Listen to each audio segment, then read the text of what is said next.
One moment they were right there, breathing, smiling, alive. The fabric of their lives woven into the everyday tapestry we all know. A child giggling, a young man heading home, a bright spirit chasing the horizon, a teenager finishing a shift. Mundane moments, brimming with the unspoken promise of tomorrow. The next, they were gone. Vanished as if the earth itself opened up silently without warning and swallowed them whole. Leaving behind echoing silence where laughter once rang, vacant spaces and family photos, and unanswered questions that claw at the edges of sanity. Today we delve into the unsettling abyss of the unknown, as we uncover 5 real-life disappearances so chilling, so heart-wrenching, they didn't just shock the world, they irrevocably changed it forever. These are not just stories, they are open wounds in the collective memory, reminders of the fragility of existence. Some left behind cold trails, fragmented clues that only deepen the enigma. A discarded belonging, a fleeting witness account, a whisper in the dark. Others left behind haunting questions, riddles wrapped in silence, that continue to torment those left behind. The why echoing through empty rooms, the what if, a constant shadow. And the scariest part? The gnawing, persistent fear that chills us to the bone? Most are still unsolved. These individuals simply cease to exist, their stories suspended in a terrifying limbo. This is where the world stops making sense. Madeleine McCann. The sun dipped below the horizon on the evening of May 3, 2007, casting long shadows over the idyllic resort of Praia da Luz, nestled on Portugal's Algarve coast. The McCann family, like countless others, were enjoying a precious holiday, a brief respite from the routines of life. Inside their rented ground-floor apartment, a sense of quiet contentment settled as Kate and Jerry McCann tucked their 3 young children into bed. The twins, Sean and Amelie, just 2 years old, slept soundly.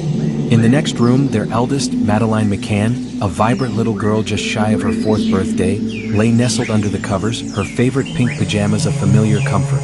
Believing their children were safe and secure in the locked apartment, the McCanns made the short walk, a mere 50 meters, to a tapas restaurant within the resort.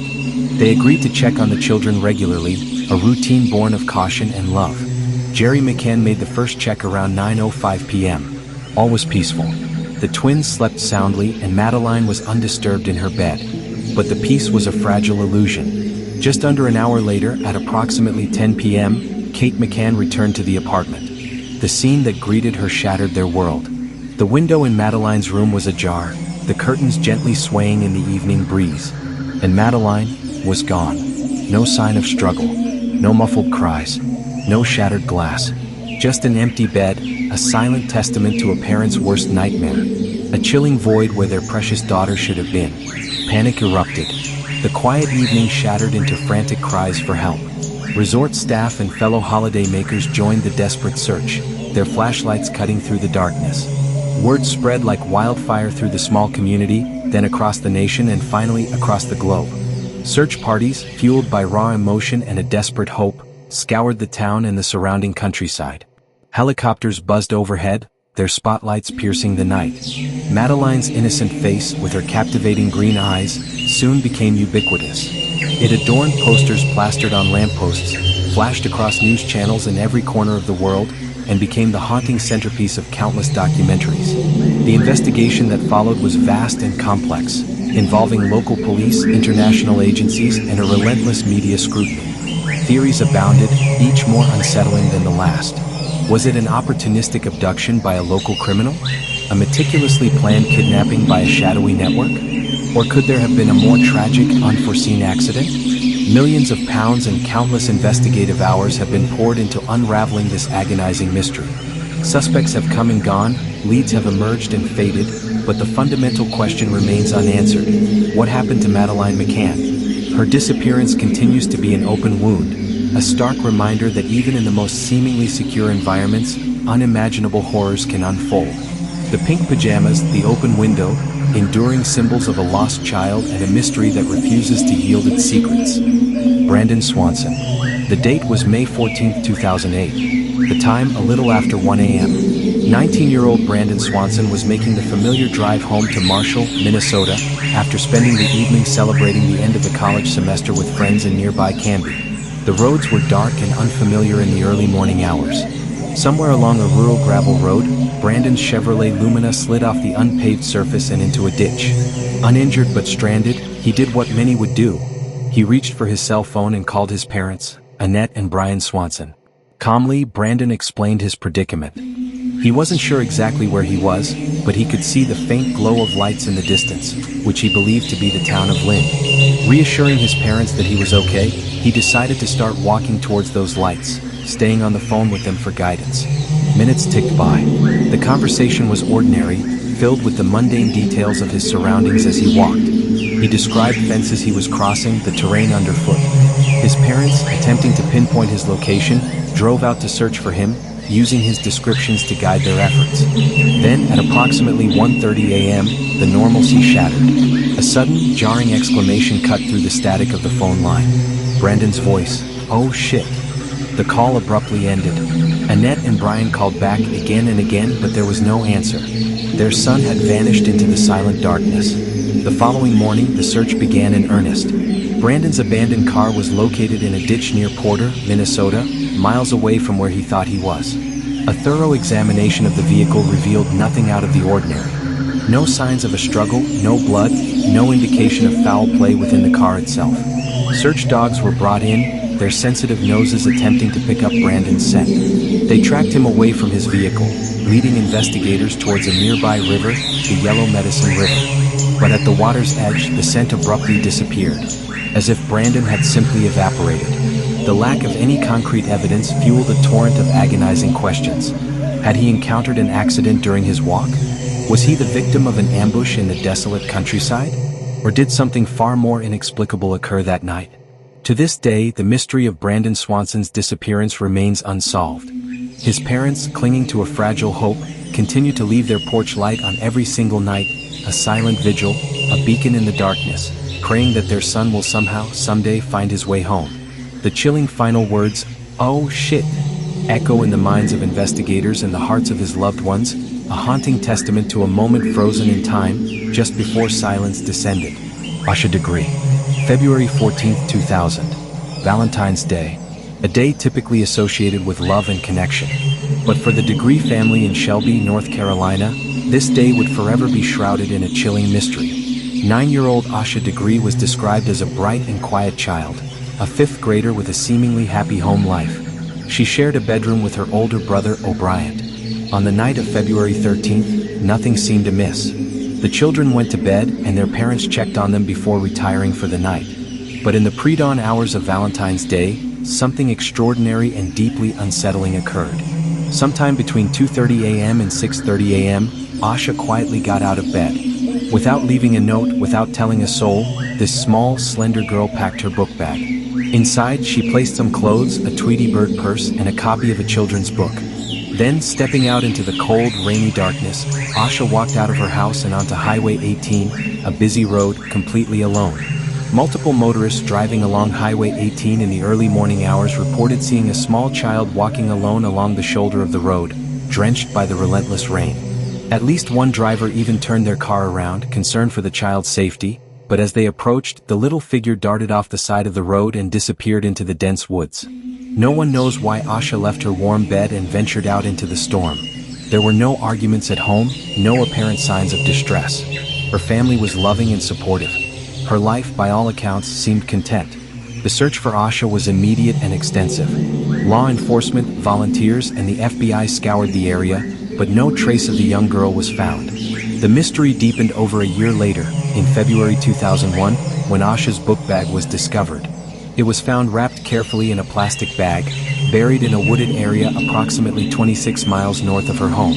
Inside were her favorite clothes and school supplies, the very items she had packed that fateful night. The discovery of the backpack only amplified the haunting questions. Why would a 9-year-old child willingly walk nearly 30 miles in the middle of the night, during a storm? Who, if anyone, did she meet along the way? Was someone waiting for her? And the most agonizing question of all, where is Asha Degree now? Is she still alive?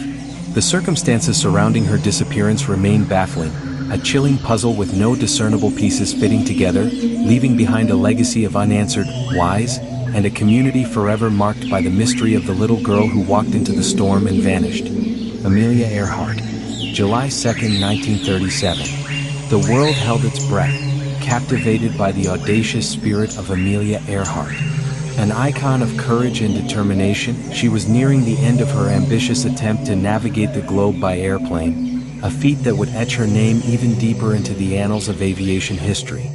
Flying her Lockheed Model 10 Electra, nicknamed the Flying Laboratory, Earhart, accompanied by her navigator Fred Noonan, was en route to Howland Island, a tiny speck of land in the vast expanse of the Central Pacific Ocean. This was one of the most crucial legs of their journey, a remote and challenging stretch of open water. As they approached their destination, their radio transmissions became increasingly faint and sporadic.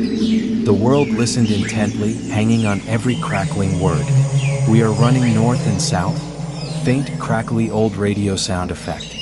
That fragmented message, received at 8:43 a.m. local time, was the last the world ever definitively heard from Amelia Earhart and Fred Noonan. Their plane vanished without a trace, swallowed by the immense Pacific.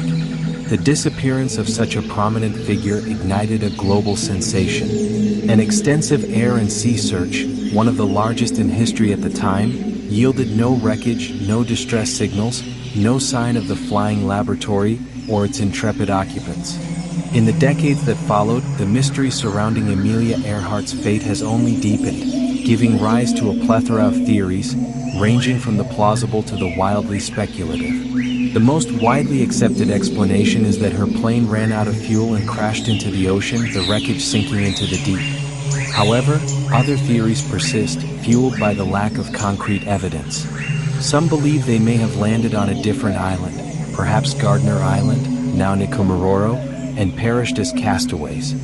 Whispers of secret government missions, capture by Japanese forces, or even a deliberate attempt to disappear and start a new life under a different identity continue to circulate, adding layers of intrigue to the enigma. Search missions, utilizing advanced sonar technology and deep-sea exploration, have been launched over the years, each hoping to finally uncover the truth.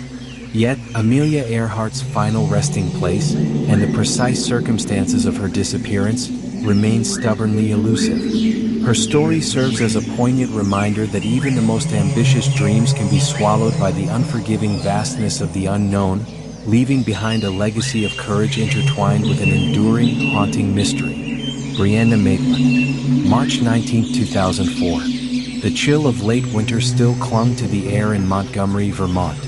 17-year-old Brianna Maitland, a high school junior, finished her shift as a dishwasher at the Black Lantern Inn, a local restaurant.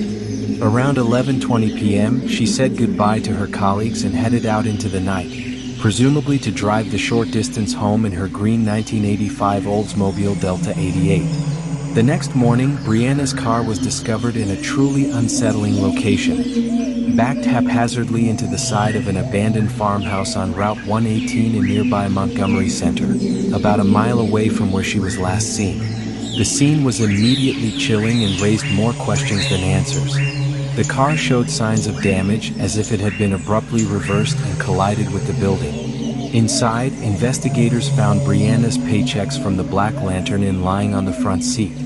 Her wallet, containing her identification, was also still in the vehicle, and her car keys were in the ignition. But Brianna herself was nowhere to be found. The abandoned farmhouse where her car was discovered had a dark and unsettling reputation. Locals whispered about its history of drug activity and other illicit happenings. Rumors circulated about bad deals gone wrong, and some even hinted at something far more sinister connected to the property. The investigation into Brianna's disappearance yielded few concrete leads.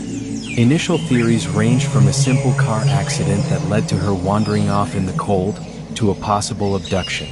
Over the years, various leads surfaced, offering fleeting glimmers of hope that quickly faded. There were unconfirmed sightings, suspicious individuals who were questioned, and even alleged confessions that ultimately proved unreliable.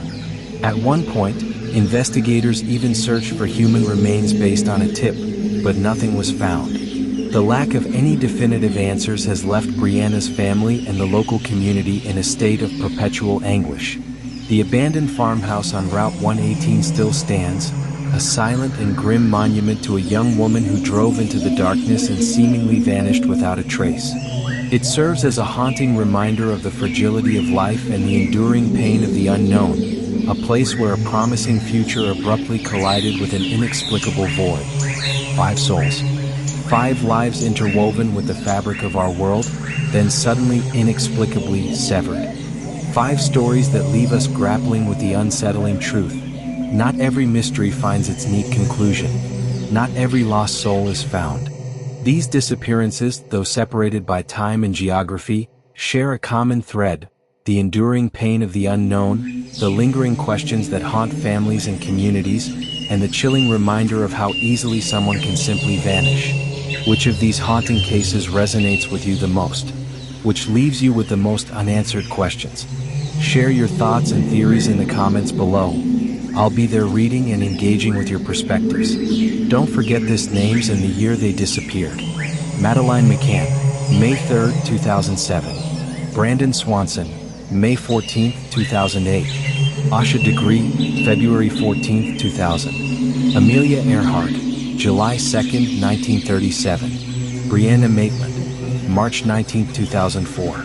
If you're drawn to the shadowy corners of true crime and the mysteries that defy explanation, be sure to hit that like button, subscribe to the channel for more unsettling stories, and share this video with others who dare to explore the edges of the unknown. Because the next story, the next chilling disappearance, might just be closer than you think.